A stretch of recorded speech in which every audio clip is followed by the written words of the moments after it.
참 좋으신 주님, 오늘도 예배의 자리로 불러주시니 감사를 드립니다. 주의 궁정에서의 하루가 다른 곳에서의 첫날보다 낫다는 시편 기자의 고백처럼 주님을 예배하는 이 자리가 우리에게 가장 커다란 기쁨으로 다가올 수 있도록 주님 인도하여 주옵소서.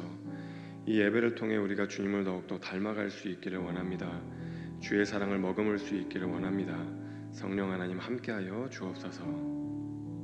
감사드리며 예수 그리스도의 이름으로 간절히 기도드립니다. 아멘. 네, 감사합니다. 오늘 하나님께서 우리에게 주시는 말씀은 고린도전서 12장 31절부터 13장 13절까지의 말씀입니다. 고린도전서 12장 31절부터 13장 13절까지인데요. 제가 한 절, 여러분이 한 절 교독하고 마지막 13절은 합독하도록 하겠습니다. 너희는 더욱 큰 은사를 사모하라. 내가 또한 가장 좋은 길을 너희에게 보이리라. 내가 사람의 방언과 천사의 말을 할지라도 사랑이 없으면 소리나는 구리와 울리는 꽹과리가 되고, 내가 예언하는 능력이 있어 모든 비밀과 모든 지식을 알고 또 산을 옮길 만한 모든 믿음이 있을지라도 사랑이 없으면 내가 아무것도 아니요. 내가 내게 있는 모든 것으로 구제하고 또 내 몸을 불사르게 내줄지라도 사랑이 없으면 내게 아무 유익이 없느니라. 사랑은 오래 참고 사랑은 온유하며 시기하지 아니하며 사랑은 자랑하지 아니하며 교만하지 아니하며 무례히 행하지 아니하며 자기의 유익을 구하지 아니하며 성내지 아니하며 악한 것을 생각하지 아니하며 불의를 기뻐하지 아니하며 진리와 함께 기뻐하고 모든 것을 참으며 모든 것을 믿으며 모든 것을 바라며 모든 것을 견디느니라. 사랑은 언제까지나 떨어지지 아니하되 예언도 패하고 방언도 그치고 지식도 패하리라. 우리는 부분적으로 알고 부분적으로 예언하니 온전한 것이 올 때에는 부분적으로 하던 것이 패하리라. 내가 어렸을 때에는 말하는 것이 어린아이와 같고 생각하는 것이 어린아이와 같다가 장성한 사람이 되어서는 어린아이의 일을 버렸노라. 우리가 지금은 거울로 보는 것 같이 희미하나 그때는 얼굴과 얼굴을 대하여 볼 것이요 지금은 내가 부분적으로 아나 그때는 주께서 나를 아신 것 같이 내가 온전히 알리라. 그런즉 믿음, 소망, 사랑 이 세 가지는 항상 있을 것인데 그 중에 제일은 사랑이라. 아멘. 아멘. 예, 오늘 고린도전서 12장 13장의 말씀으로 왜 우리는 사랑에 실패하는가? 왜 우리는 사랑에 실패하는가라는 제목으로 하나님의 말씀을 전하도록 하겠습니다. 오늘 말씀의 주제가 사랑에 대한 것인데요. 여러분 지난 한 해 열심히 사랑하셨습니까? 그리고 올 한 해 새롭게 기대와 다짐을 가지고 시작하셨을 터인데요. 사랑하는데 성공하고 계시는지요? 잘 사랑하고 계시냐고 여러분께 물어본다면 아마도 여러분 중에 대부분은 사랑하는 거 너무 힘들어요. 잘하고 싶은데, 열심히 하고 싶은데, 또 노력도 하는데 그게 마음대로 뜻대로 잘 되지 않네요. 이렇게 이야기하시는 분들이 아마 대부분이실 거예요. 맞죠? 아마도 대부분은 그렇게 고백하실 거고, 여러분 중에 저는 사랑의 달인입니다. 부족한 적이 한 번도 없었어요. 그렇게 이야기하시는 분들은 아마도 거의 없으시리라 생각을 합니다. 왜 우리는 사랑하고 싶은데 잘 되지 않을까요? 왜 누군가를 사랑하기를 원하는데 사랑에 자꾸 실패하는 것일까? 한 번쯤은 다 고민해 보신 주제가 아닐까라는 생각이 듭니다. 저도 오래전부터 고민해왔던 주제이기도 합니다. 이 주제를 가지고 많이 고민을 하다가 청년회 때 한 권의 책을 이제 읽게 되었는데 그 책을 통해서 많은 깨달음과 또 가르침을 받기도 했습니다. 그 책은 뭐냐면은 에리 프롬이라는 사람이 쓴 사랑의 기술이라는 책이에요. 저렇게 이제 생긴 분입니다. 저분은 독일의 이제 지식인이고요. 또 독일의 이제 사회심리학자, 심리학자이기도 합니다. 그리고 이제 오른쪽에 보이는 그 사랑의 기술이라는 책을 썼는데요.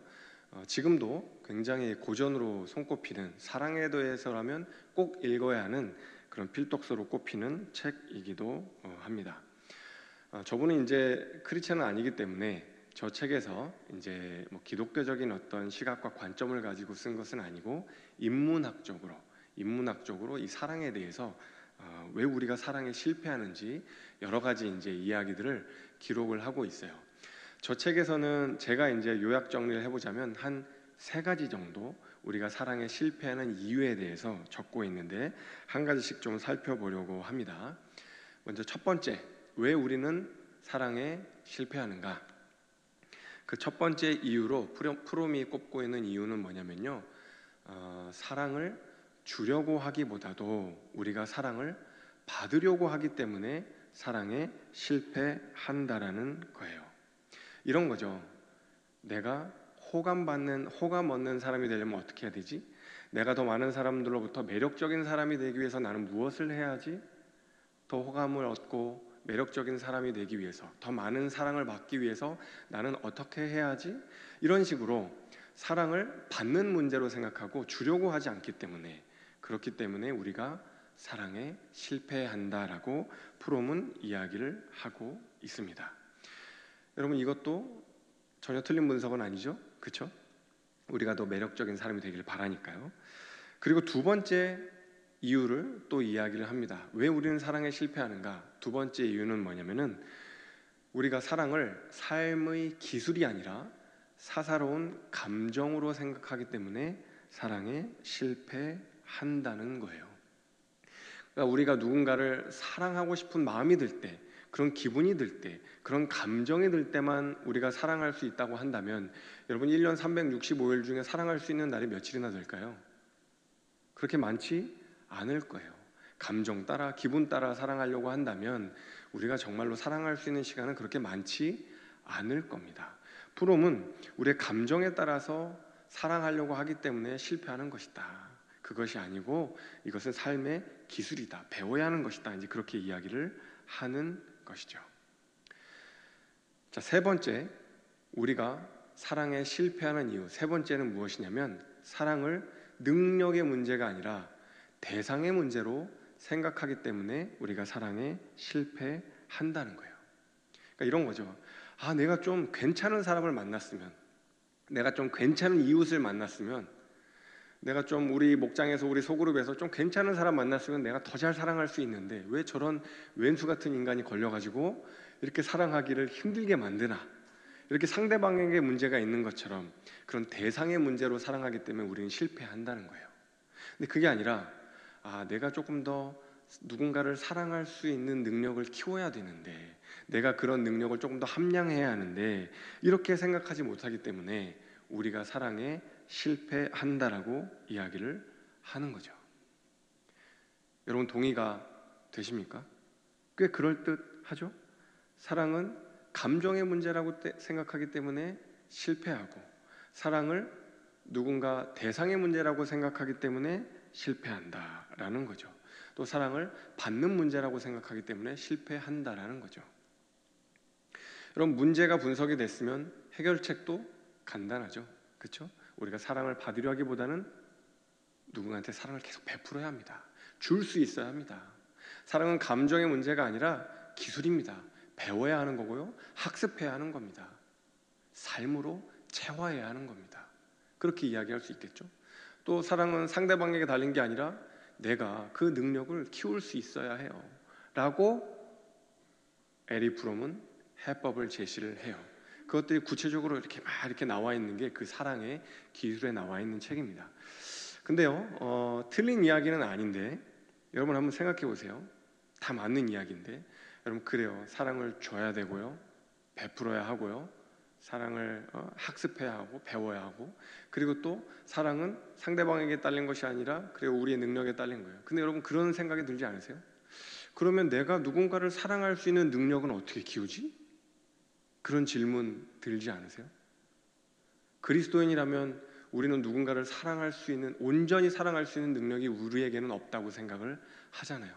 왜냐하면 우리는 죄에 오염되어 있고 죄로 얼룩져 있기 때문에, 전적으로 타락한 존재들이기 때문에 누군가를 온전히 사랑할 수 있는 능력이 없다고 우리 그리스도인들은 생각하잖아요.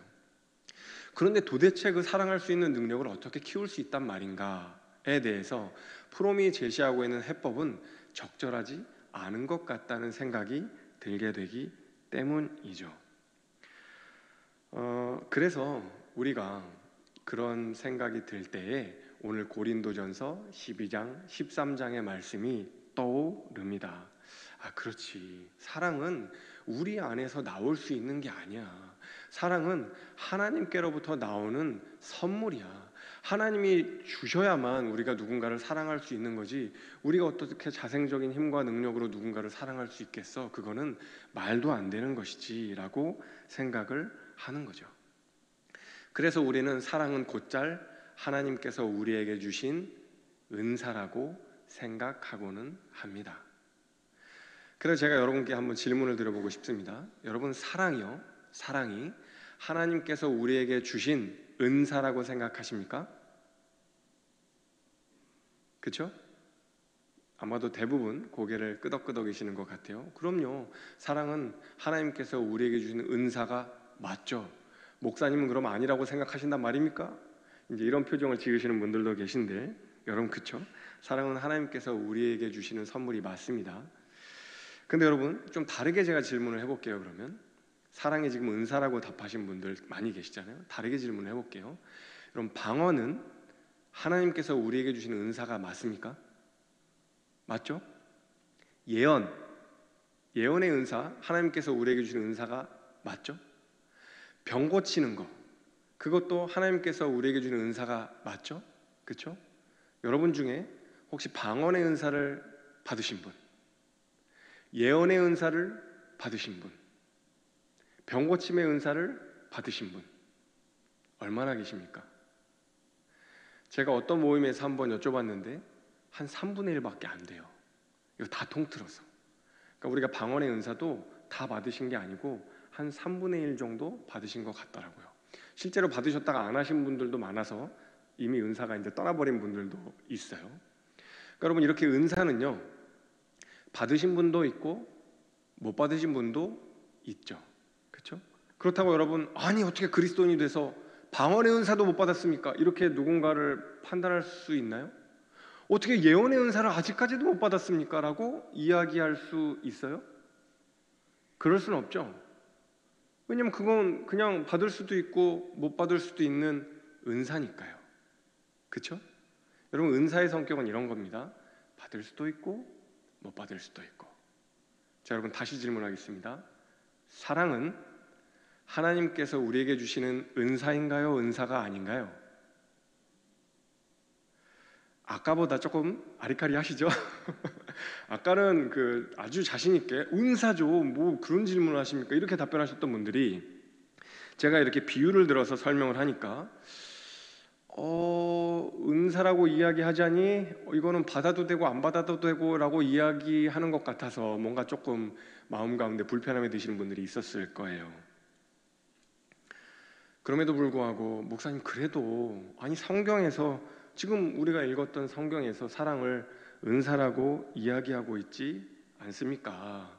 도대체 목사님이 무슨 이야기를 하려고 하시는 겁니까? 이제 그런 생각으로, 그런 눈빛으로 저를 보시는 분들이 있으신 것 같아서 오늘 말씀을 좀 살펴보려고 합니다. 여러분, 고린도전서 13장 사랑에 대해서 이야기하고 있는데 13장을 살펴보기 이전에 여러분 12장 31절을 우리가 꼭 살펴봐야 해요. 그래서 12장 31절을 한번 다시 읽어보겠습니다. 함께 읽겠습니다. 너희는 더욱 큰 은사를 사모하라. 내가 또한 가장 좋은 길을 너희에게 보이리라. 더욱 큰 은사를 사모하라. 가장 좋은 길을 보이리라. 그리고 고린도전서 13장, 그러니까 바로 뒤에 사랑이 나오니까 우리는 보통 어떻게 생각하냐면, 더욱 큰 은사, 가장 좋은 길, 그게 사랑이구나. 그러니까 사랑은 하나님께서 우리에게 주신 은사가 맞구나. 은사 중에 가장 큰 은사구나. 이렇게 이제 생각을 자연스럽게 하시는 거예요. 맞죠? 근데 여러분, 한글 성경은요, 다 저렇게 더욱 큰 은사 이렇게 단수형으로 이야기를 하고 있어요. 그런데 헬라어 성경과 원문인 성경이 원어로 기록된 헬라어 성경과 그 헬라어 성경을 번역한 영어 성경들은요, 대부분 저 가장 큰 은사라고 할 때 저 은사를 단수가 아니라 복수로 쓰고 있다는 거 여러분 알고 계세요? 그러니까 더욱 큰 은사들을 사모하십시오라고 돼 있다는 거예요. 더욱 큰 은사들을 사모하십시오라고 되어 있다는 거예요. 복수형으로 되어 있어요. 그러니까 고린도전서 13장에 나와 있는 사랑 단수와 어울려요? 어울리지 않아요? 어울리지 않아요. 사랑 하나만 이야기하고 있잖아요, 13장에는. 그러면 고린도전서 12장의 31절에 더욱 큰 은사들이라고 하지 말고 은사 단수를 적어야 말이 되는 거죠. 그런데 실제로 원문은 더욱 큰 은사들을 사모하십시오라고 이야기하고 있다는 거예요. 뭔가 좀 이상하죠? 그죠? 그런데 그 바로 뒤에 있는 더욱 큰 은사 뒤에 있는 가장 좋은 길을 너희에게 보이시리라 라고 할 때 그 가장 좋은 길, 이 길은 원문에는 단수로 되어 있을까요? 복수로 되어 있을까요? 단수로 되어 있어요. 그러니까 가장 좋은 길은 곧 사랑이 되는 게 맞아요. 더욱 큰 은사는 사랑이 아니지만, 왜냐하면 복수 단수가 맞질 않잖아요. 그런데 가장 좋은 길은 단수가 맞아요. 그러니까 사랑은 하나님께서 우리에게 보여주신 가장 좋은 길이 맞는 거죠. 그러면 도대체 뭐 하는데 가장 좋은 길인가라는 궁금증이 들잖아요. 그죠?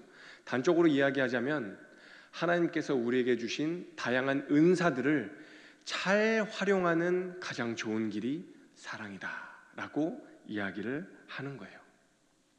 다시 뭐라고요? 하나님께서 우리에게 주신 다양한 은사들을 잘 사용하는 방식, 잘 사용하는 길이 곧 사랑이다라고 바울은 이야기하고 있다는 거예요. 아니 왜 이렇게 이야기는 하는 걸까 궁금증이 드실 텐데요. 여러분 그거는 고린도 교회 상황이랑 상관이 있어요. 여러분 고린도 교회는 막 싸우는 교회였나요? 아니면 평화로운 교회였나요? 막 다투는 교회였죠. 막 분쟁과 분열이 있고 막 다투는 교회였습니다. 바울이 크냐 베드로가 크냐 막 아볼로가 크냐 이런 식으로 누가 더 큰 지도자냐라고 서로 막 파당을 짓고 분열하고 막 당파를 짓고 그러면서 싸우는 게 바로 고린도 교회였어요. 그것뿐인가요? 네 은사가 크니 내 은사가 크니 방언의 은사가 크니 예언의 은사가 크니 병고침의 은사가 크니 그러면서 은사를 가지고 막 우열을 가리려고 막 한단 말이에요. 어떤 은사가 더 아주 초자연적인 은사인가 큰 은사인가 이러면서 서로 또 다투고 싸우고 막 이러니까 바울이 제발 좀 그러지 마십시오. 제발 좀 그렇게 싸우지 마십시오. 여러분 은사는 다 똑같습니다. 그리고 그 은사를 가지고 여러분 사랑으로 그 은사를 사용해야지 그렇게 여러분 은사 가지고 다투면 안 됩니다라고 이야기를 하는 거예요. 그러면 더욱 큰 은사를 사모하라는 건 무슨 말인가? 지금 우열을 매길 수 없다 그랬잖아요, 은사에. 근데 왜 바울은 더욱 큰 은사가 있다는 것처럼 이야기를 하는가 하면 여러분 이 더욱 큰 은사는요 고린도전서 14장이랑 이어지는데 거기에는 방언의 은사와 예언의 은사가 나오는데 여러분 방언의 은사보다 예언의 은사를 더 사모하라고 바울은 이야기를 해요. 왜 그렇게 이야기를 할까요? 그것은 이 은사의 성격과 관련이 있어요. 여러분 방언의 은사는 누구를 위한 거죠? 방언의 은사 무엇을 위한 거죠? 방언의 은사는 우리 개인을 위한 거예요. 우리가 방언으로 많이 기도하시는 분들을 보면은 이 영이 강해지는 것을 느낄 수가 있어요. 경험적으로. 그렇죠? 방언의 은사를 많이 하는 것은 곧 개인의 덕, 개인의 어떤 그 영성을 위한 것이지 여러분 공동체를 위한 것은 아닙니다. 그럼 예언의 은사는 뭘 위한 거예요? 개인을 위한 건가요?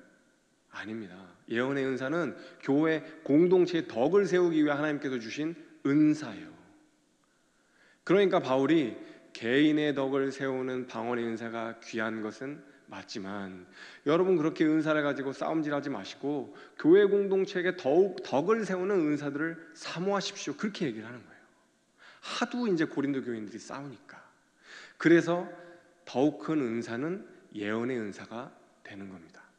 하지만 꼭 예언의 은사는 아니고요, 공동체의 덕을 세우는 은사가 더 큰 은사라고 바울은 이야기하고 싶어 하는 거죠.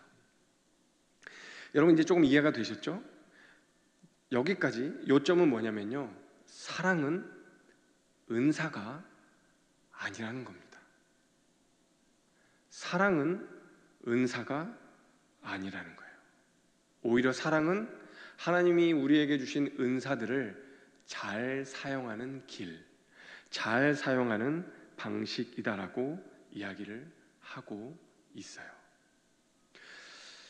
여러분 중에 의문이 드실 수 있어요. 사랑이 은사가 아니면 도대체 사랑은 뭐란 말입니까? 그래서 오늘 갈라디아서 5장 말씀을 같이 읽어보려고 합니다. 사랑을 뭐라고 이야기하고 있는지 갈라디아서 5장 22절에서 23절 말씀을 함께 읽어보도록 하겠습니다. 오직 성령의 열매는 사랑과 희락과 화평과 오래 참음과 자비와 양선과 충성과 온유와 절제니 이 같은 것을 금지할 법이 없느니라. 오직 성령의 열매는 사랑입니다. 여러분, 사랑은 은사가 아니라 뭐라고요?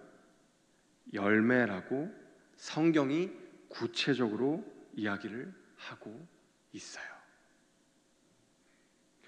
여러분, 이렇게 이야기하면 조금 힘드실 분들이 있을 수도 있습니다. 왜냐하면 사랑을 평생 동안 은사라고 믿어왔거든요. 그리고 나한테는 사랑이 없었는데 하나님께서 나에게 사랑의 은사를 주셔서 내가 품을 수 없었던 사람들을 품고 내가 용납할 수 없었던 사람들을 용납했던 그 기억들이 있거든요.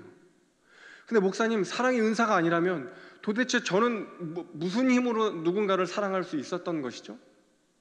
라는 질문이 여러분께 들 수 있기 때문이죠. 근데 여러분, 사랑이 열매라고 이야기하는 것도 이것은 우리 안에서 사랑이 샘솟아 났다는 그런 이야기가 아니고요, 이건 역시 하나님께서 우리에게 맺게 해주신 열매라는 거예요. 그러니까 하나님께서 주신 열매라는 거예요. 공통적인 거죠. 은사도 열매도 하나님께로부터, 성령님께로부터 온 것이 맞습니다. 그러면 뭐 차이가 없는 거 아닌가요?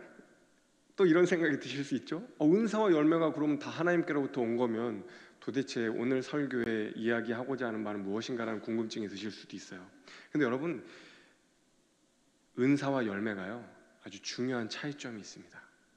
여러분, 오늘 제가 한 두세 가지 정도 말씀을 드릴 텐데 여러분 꼭 오늘 기억을 해 놓으시면 좋을 것 같아요. 은사와 열매는요, 비슷한 듯 하지만 둘 다 하나님께로부터 온 것이 맞지만 중요한 차이점이 있어요. 첫 번째 차이점은 이겁니다. 은사와 열매의 차이점. 첫 번째 차이점은 은사는 비인격적이지만 열매는 인격적이에요. 하나님께서 주신 은사는 여러분 인격적이지는 않아요. 그런데 열매는요, 하나님께서 주시는 열매는 인격적이에요. 이게 무슨 말인가, 이런 겁니다. 여러분, 방언의 은사를 받고 예언의 은사를 받고 병고침의 은사를 받은 분들이 그 은사를 많이 활용을 한다고 해서 인격적이고 영적이고 성품적으로 아주 고매한 그런 인격과 성품을 갖게 될까요? 아주 인격적으로 탁월하고 아주 성품이 온유하고 그런 분이 될까요? 병고침의 은사를 막 사용한다고 여러분 그런 인격적인 열매를 맺게 될까요? 여러분, 그렇지는 않아요. 실제로 그렇지 않습니다. 이것은. 그리고 경험적으로 여러분 그렇지 않은 경우가 많아요. 한국뿐 아니라 전 세계적으로 봤을 때도 은사를 강조하는 은사주의자들 중에 영적으로 타락한 사람들이 상당히 많이 있습니다. 뉴스를 조금만 검색해 보아도 많이 나와요. 왜냐하면 여러분, 사실 하나님께서 우리에게 주시는 은사는 그런 목적으로 주신 게 아니거든요. 은사와 우리의 인격, 우리의 성품은 큰 관련이 없습니다. 은사는 대체로 우리가 어떤 사역을 하는데 필요한 능력과 관계가 있기 때문에 은사는 우리를 더 인격적으로 만들지는 않아요. 하지만 성령님은 인격적이시기 때문에 우리가 성령 하나님과 교제를 오래 하면 할수록 우리에게는 인격적인 열매가 맺힙니다. 그럼 방언의 은사를 받기 위해서는 어떻게 해야 돼요? 전교인 수련회 가서 막 기도 열심히 하면 됩니다. 금요 심야 가갖고 기도 열심히 하면은 1시간만 해도 여러분 방언의 은사 받을 수 있습니다. 30분만 기도해도 받을 수 있어요. 저는 실제로 한 30분 열심히 기도하고 방언의 은사 받고 나서 한국말을 하려고 하는데 한국말이 튀어나오지 않는 자매도 봤어요. 말을 하면은 자기는 한국말로 한다고 하는데 한국말이 안 나오고 막 방언이 막 나오는 거예요. 자기가 기도를 하는 게 아니라 말을 하려고 하는데. 여러분, 그런데 은사는 그런 건데요, 열매는요, 그렇게 30분 기도한다고 열매가 맺힙니까? 1시간 열심히 기도하면 우리 안에 온유와 화평의 열매가 맺히나요? 산기도 1시간 열심히 하고 오면은 올라가기 전과 올라온 다음에 우리 안에 막 사랑의 성품이 막 이렇게 막 샘솟아 막 넘쳐 흐르나요? 여러분, 그렇게 되지는 않아요. 성령의 열매는요, 단기간 한두 시간 기도했다고 갑자기 맺히지 않습니다. 왜냐하면 이거는 인격적인 열매이기 때문에 그래요. 오랜 시간 기도하고 오랜 시간 단련되고 오랜 시간 훈련해야만 맺히는 게 바로 열매예요. 인격적이니까 그렇습니다. 이게 은사와 열매의 차이점이에요. 비인격적이냐 인격적이냐. 여러분, 두 번째 차이점이 있습니다. 은사와 열매의 차이점. 은사는 상대적이지만 열매는 절대적이에요. 여러분, 말이 조금 어려운데요, 설명을 해볼게요. 그럼 바울이 쓴 바울 서신서를 보면은요, 은사를 받으라고 명령하는 장면이 단 한 군데라도 나오는지 살펴보세요. 은사를 받아라, 방언을 받아라, 예언을 받아라, 그렇게 이야기하는 데가 나오는지 살펴보세요. 한 군데도 나오지 않습니다. 은사는요, 바울은 명령하지 않아요. 단지 방언의 은사 받기를 사모하십시오, 예언의 은사 받기를 사모하십시오라고 권면해요. 왜냐하면 상대적이니까. 이건 받아도 되고 안 받아도 그리스도인으로 살아가는데 지장이 있지는 않거든요. 받으면 너무 좋지만 그렇다고 해서 안 받는다고 해서 결격사유가 생기는 건 아니거든요. 근데 열매는요, 열매는 그렇지 않아요. 여러분, 열매는 꼭 맺혀져야 합니다. 우리 안에 성령의 9가지 열매는요, 꼭 맺혀져야 돼요. 그래서 바울은 어디고 여러분 서로 사랑하십시오라고 명령하는 거예요. 하나님을 사랑하십시오, 이웃을 사랑하십시오라고 바울은 명령하는 거예요. 왜냐하면 이거는 그리스도인이라면 누구라도 예외 없이 상대적이지 않고 절대적으로 지켜야 할 하나님의 계명이기 때문이죠. 없어도 되고 있어도 되는 그런 은사와는 전혀 다른 게 열매입니다. 모든 그리스도인은 예외 없이 이 성령의 열매를 맺어야만 해요. 이게 은사와 열매의 차이점입니다. 그리스도인에게 은사는 없어도 그리스도인으로 살아갈 수 있지만, 여러분, 열매 없이는 그리스도인으로 도무지 살아갈 수가 없습니다. 생각해 보세요. 사랑 없는 그리스도인, 여러분, 이게 말이 되나요? 온유하고 화평하지 않고 맨날 분쟁 일으키고 싸우고 시기하고 미워하고 증오하는 그리스도인, 여러분, 이게 가당키나 합니까? 말이 안 되는 수식어예요. 제가 신방을 하다 보면 특히 신혼부부들에게서 그런 이야기를 많이 듣습니다. 결혼하기 전에는 제가 굉장히 괜찮은 사람인 줄 알았는데 결혼을 하고 나니 제가 얼마나 형편없는 인간인지 깨달았습니다. 그 이야기를 많이 해요. 특히나 첫 아이를 낳고 나면 부부싸움 빈도수가 어마어마하게 많이 늘어나면서 다들 이제 막 이렇게 힘들어하는 거죠. 그런 이야기를 들을 때마다 여러분, 제가 되게 공감을 많이 합니다. 왜냐하면 저도 결혼하기 전에는 제가 굉장히 괜찮은 사람이라고 생각을 했는데 결혼하고 나서 나는 정말 형편없는 사람이구나, 나는 그렇게 나이스하고 좋은 사람이 아니구나라는 생각을 많이 했기 때문이죠. 한 번은 이제 언젠가 오래전에 이제 아내와 대판 싸우고 나서 막 너무 자괴감이 드는 거예요. 내가 이래도 되나? 그리스도인인 내가 이렇게 아내와 싸우고 아내한테 막 각진 말들을 하고 내 그리스도인으로서 이게 맞는 것인가? 막 자괴감이 들어요. 그래서 어떻게 할까? 막 기도도 잘 안 되고 막 그냥 막 이렇게 그 분심 막 생기고 막 그렇게 분노하는 막 감정만 올라오는 것 같고, 그래서 어떻게 할까 하다가 성경책을 딱 폈어요. 읽어서는 안 되는 성경을 읽게 된 것이죠. 고린도전서 13장을 읽어서는 안 되는 성경을 읽게 된 겁니다. 그리고 오늘 말씀 4절에서 7절을 제 이름을 넣어서 한번 읽어봤어요. 실제로 그랬습니다. 제 영은 오래 참고 제 영은 온유하며 무례히 행하지 아니하며 자기의 유익을 구하지 아니하며 성내지 아니하며 악한 것을 생각하지 아니하며 제 영은 모든 것을 참으며 모든 것을 견디느니라.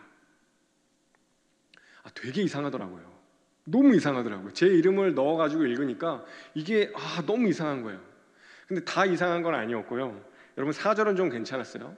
오래 참고 온유하고 무례히 행치 아니하고, 여기는 그래도 그래 뭐 내가 그래도 그렇게 무례히 행하는 편은 아닌 것 같아 이러면서 그래도 좀 넘어갈 수 있었는데, 그 다음에 자기의 유익을 구치 아니하고 성내지 아니하고, 여기서 좀 마음이 불편한 거예요. 화를 냈잖아요, 아내한테. 그리고 자기의 유익을 구할 때도 꽤 많이 있었던 것 같아요. 근데 여러분 백미는 몇 절이죠? 7절. 모든 것을 견디며 모든 것을 참으며 모든 것을 견디느니라. 도저히 저는 그렇게 안 될 것 같더라고요. 조금은 참고 조금은 견딜 수 있겠는데, 여러분 어떻게 모든 것을 참고 모든 것을 견뎌요? 이건 도저히 난 못하겠다. 난 죽었다 깨나도 이거는 못할 것 같다. 이제 그런 생각이, 제 이름을 넣어서 읽으니까 그런 생각이 들더라고요. 그때 제가 깨달았습니다. 사랑은 내 힘으로 할 수 없는 거구나. 나는 그저 환상에 젖어서 그냥 내가 스스로 괜찮은 사람이라고 생각했던 거지, 사실 나는 그렇게 누군가를 온전히 사랑할 수 있는 존재가 아니구나. 사랑은 정말 하나님의 은혜구나. 그런 생각을 했어요. 여러분 공감하십니까? 여러분도 한번 본인의 이름을 넣어서 읽어보세요. 자, 근데 그리고 나서 제 이름 대신에 다른 분의 이름을 넣어서 읽어봤어요. 예수님의 이름을 넣어서 읽어봤습니다. 예수님은 오래 참고 예수님은 온유하며 예수님은 무례히 행치 아니하고 예수님은 자기의 유익을 구치 아니하고 성내지 아니하며 악한 것을 생각지 아니하며 예수님은 모든 것을 참으며 모든 것을 믿으며 모든 것을 바라며 모든 것을 견디느니라. 여러분 이상한가요? 너무 자연스럽죠? 예수님은 모든 것을 참으며 모든 것을 견디느니라. 여러분 그때 저는 깨달았습니다. 이 고린도전서 13장의 사랑은 추상적이고 관념적인 그런 사랑을 이야기하는 게 아니구나. 이건 실제로 이 땅에서 우리에게 보여주신 예수 그리스도의 사랑을 이야기하는 거구나. 하늘의 영광을 버리고 이 낮은 땅에 오신 예수 그리스도의 사랑, 발가 벗겨진 채로 죄로 얼룩져 있는 우리를 구원하기 위해서 십자가에 못 박히신 그 구체적이고 실제적인 예수 그리스도의 사랑을 이야기하는 거구나. 예수님의 삶을 통해서 보여주신 그 사랑을 고린도전서 13장에 이야기하는 거구나라고 저는 깨달을 수 있었던 거죠.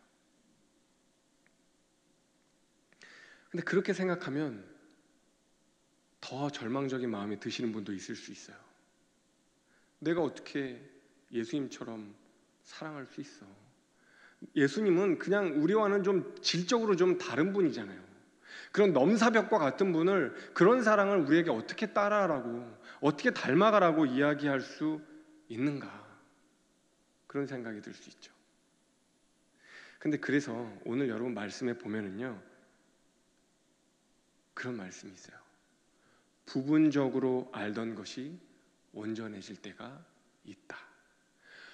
부분적이고 희미하던 것이 온전하고 완전해질 때가 있다라고 이야기를 하는 거예요. 여러분, 우리의 사랑이요, 완전해질 때가 있어요. 진리나 계시나 이런 것뿐만 아니라 우리의 사랑도 지금은 부족하고, 지금은 연약하고, 지금은 모자라고, 지금은 아무것도 아닌 것 같고, 지금은 부분적인 것처럼 보일 수 있지만 완전하고 충만하고 차고 넘쳐서 더 이상 어찌할 수 없을 정도로 아름다워질 그날이 올 거예요. 주님이 다시 오시는 그날, 우리의 작디 작은 사랑은 아마도 훨씬 더 크고 아름답고 충만한 사랑으로 변화될 거예요. 성령께서 우리를 그렇게 도우실 겁니다. 여러분, 실제로 성경에 그런 사례가 있어요. 여러분, 베드로 다 아시죠? 베드로. 예수님을 얼마나 사랑했던 베드로입니까? 너무 사랑해서 그물을 던져버리고 자기 본업을 버리고 예수님 따라 나선 사람이에요. 예수님을 너무나 사랑해서 내가 죽기까지 예수님 사랑할게요. 내가 죽기까지 예수님 보호하고 지켜드릴게요. 그랬는데 그랬던 베드로가 예수님 부인하고 예수님 배신하고 그랬죠.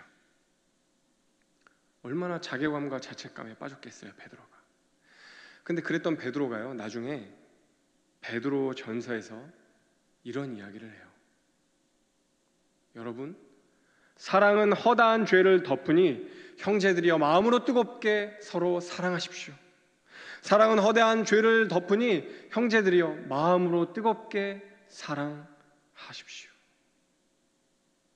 사랑에 실패했던 베드로가 마음으로 뜨겁게 사랑하라고 이야기하는 사랑의 사도가 되었어요.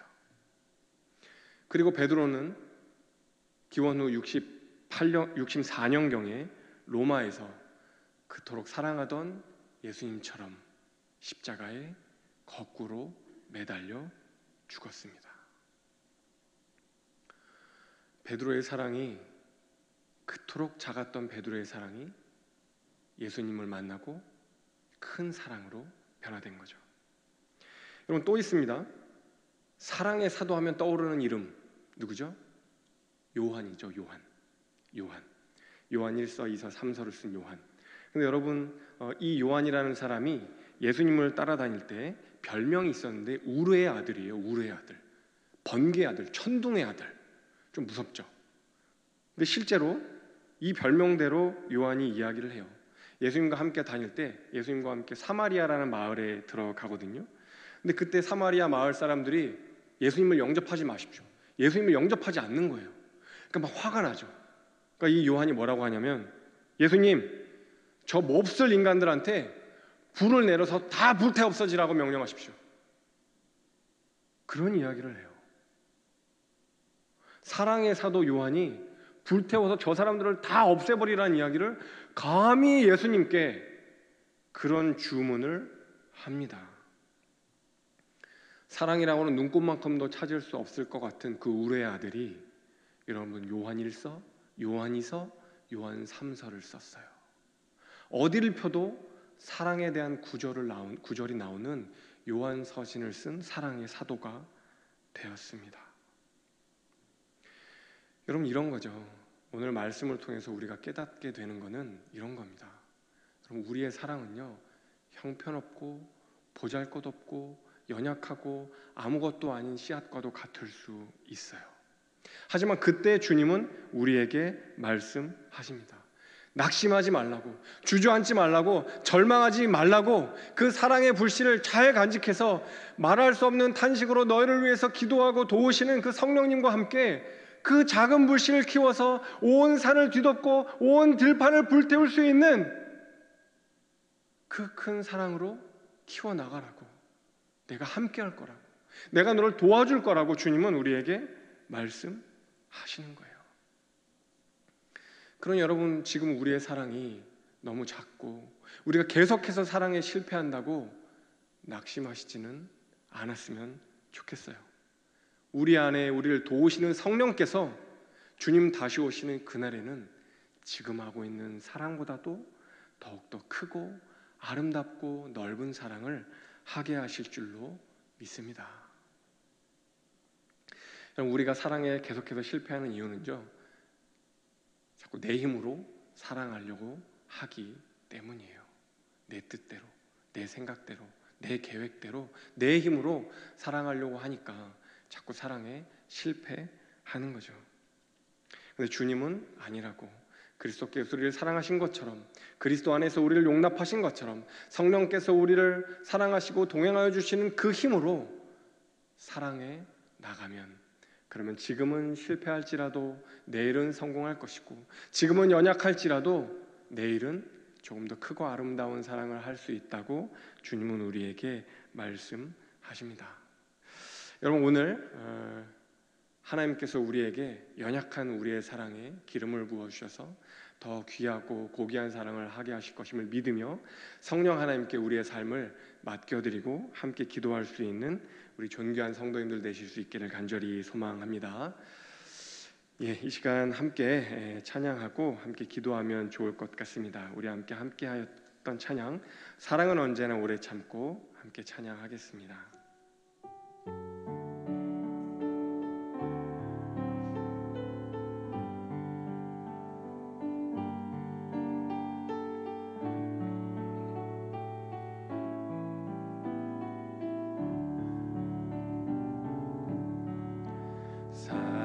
사랑은 언제나 오래 참고, 사랑은 언제나 온유하며, 사랑은 시기하지 않으며,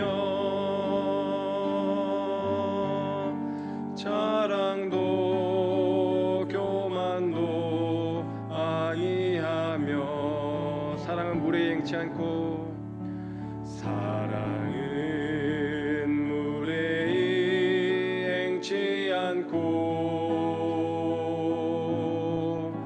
자기의 유익을 꾸지 않고, 사랑은 성내지 아니하며, 진리와 함께 기뻐하네. 사랑은 모든 것 감싸주고,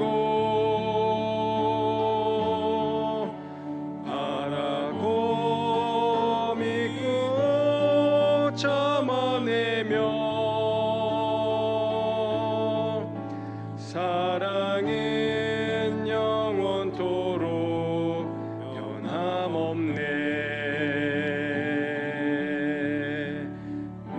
믿음과 소망과 사랑은 이 세상 끝까지 영원하며, 믿음과 소망과 사랑 중에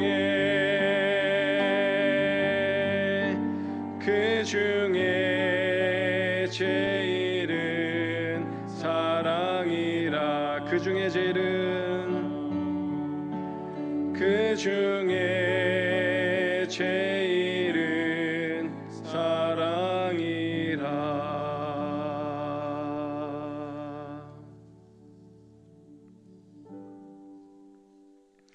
이 시간 주신 말씀 생각하며 기도하면 좋겠습니다. 여러분, 우리가 주님의 사랑을 실천하는 것은 결코 평범한 것이 아닙니다. 오리를 가자고 하는데 십리를 가고, 오른뺨을 치는데 왼뺨을 돌려대고, 속옷을 달라고 하는데 겉옷까지 주는 삶은 결코 평범하지 않습니다. 모든 것을 바라고 모든 것을 견디는 삶은 결코 평범하지 않아요. 하지만 주님은 거기까지 나아가라고 우리에게 말씀하십니다. 주님은 우리를 홀로 내버려 두시는 것이 아니라 성령께서 우리와 함께하고 도와주시겠다고 말씀하십니다. 예수님께서 보여주신 그 사랑의 길을 걸어갈 수 있도록 주님께서 우리를 도와주실 겁니다. 이 시간 기도할 때 주님, 저는 실패하곤 하지만 주님 그 길을 걸어가기를 원합니다. 지금 비록 제 사랑은 연약하지만 주님 다시 오시는 그날까지 저의 사랑이 자라날 수 있도록 도와주십시오. 지금은 희미하지만 얼굴을 보듯 선명해지는 그날이 오기를 간절히 소망합니다. 지금은 부분적이지만 온전케 될 날을 소망하오니 주님, 그 성령 하나님의 그 예수 그리스도의 차고 넘치는 사랑을 부어 주옵소서. 사랑의 열매를 맺을 수 있도록 도와주옵소서라고 이 시간 간절히 기도하도록 하겠습니다.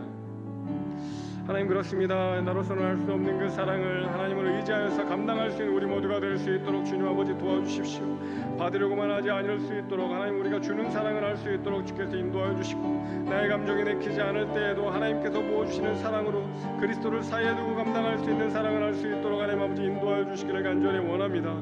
성령께서 우리를 위해서 말할 수 없는 탄식으로 간구하고 기도하고 우리를 도와주시오니 그 보혜사 성령님을 의지하여서 내가 사랑할 수 없던 사람들을 사랑할 수 있도록 인도하여 주시고, 기도하고 기도의 무릎을 꿇고 두 손을 모으고 성령 하나님의 마음을 따라서 감당할 수 있는 우리 모두가 될 수 있도록 하나님 아버지 함께하여 주시옵소서.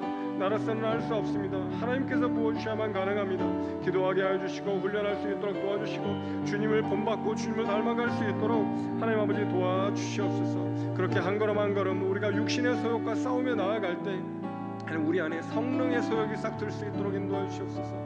성령께서 사랑하시는 그 마음이 차고 넘치도록 부을 수 있도록 인도하여 주셔서 주님께서 인도하시는 그 인도하심을 따라서 주님의 말씀하시는 그 말씀을 따라서 우리가 품을 수 없었던 사람까지도 품을 수 있도록 하나님 아버지 도와주시옵소서.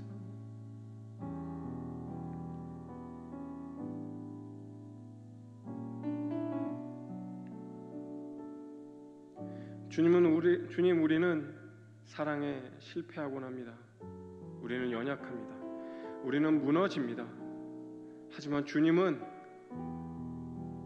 우리를 사랑하시는데 죽기까지 사랑하셨고 다 이루었다 말씀하시며 우리를 사랑하는데 실패하지 않으셨습니다. 우리로 주님을 의지하게 하여 주십시오.